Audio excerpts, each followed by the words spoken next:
All right, welcome on in everyone to this episode of First CSP, the channel dedicated to bringing you the first council shorter patch issued from each council in Scouting America, both past and present. Today we're going to take a look at Great Salt Lake 590 out of Utah. It was originally formed in 1951 as a name change from Salt Lake City Area 590. It lasted up until 2020 when it merged with Trapper Trails and Utah National Parks to form Crossroads of the West. We've got a couple issues that we'll take a look at here today, starting, of course, with the first issue on the patch table, and that is the T1 for Great Salt Lake. It is defined by its dark yellow border, dark blue background, dark yellow letters, and the beehive at the center. Really, really nice, clean patch here. This is a dark blue style twill that you just don't see on very many CSPs at all. The high contrast between kind of the gold yellow and the dark blue there just really looks clean, really sharp. I really do like this T1 for Great Salt Lake. See on the back there we've got traditional gauze cloth back. It is a bit larger than when compared with the T2s, which we'll see next.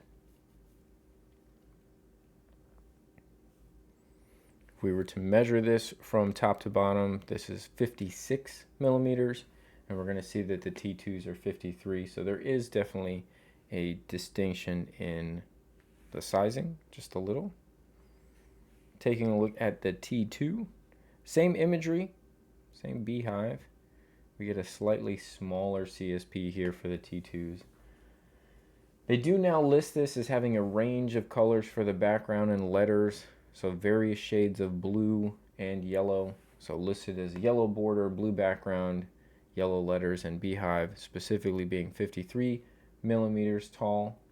Previously, this was separated into two variants for the T2, the T2A, which had a dark blue background, and the T2B, which had a blue background. I believe this would have been categorized formerly as a T2B, but they have just collapsed all those together to just one issue of T2, and again saying that there's a couple of production runs that have a range of colors for the back and lettering.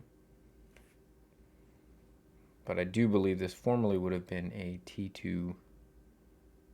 You can kind of look at a difference on this one between the original T1 at the top with the very dark blue background and this one just having the blue background. I do believe the T2As have a darker shade of blue for the twill, so that would be potentially more comparable. We don't have a T2A in our collection, but what you will note is the definite difference in sizing. I mean, just looking at the beehive in the center, you can see that this is going to be a much larger patch on the T1.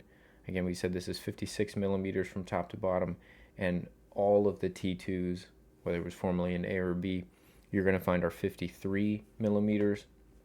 3 millimeters doesn't sound like much, but when again you're looking at that vertically, it does make quite a difference in the size of the patch. I mean, you can see just larger text, larger beehive, larger all around when comparing the T1 with those T2s. And that is the first issue for Great Salt Lake. I hope you all have enjoyed this video, found it somewhat informative and entertaining. So please feel free to share it with others. We love producing this content for you so you guys can see the first issues from every council. As always, we've got new videos out every single day. I want to thank you for watching to the end of this video. We will be back obviously tomorrow with another new episode. Until then, I want to thank you guys for watching, and I hope you have a great rest of your day.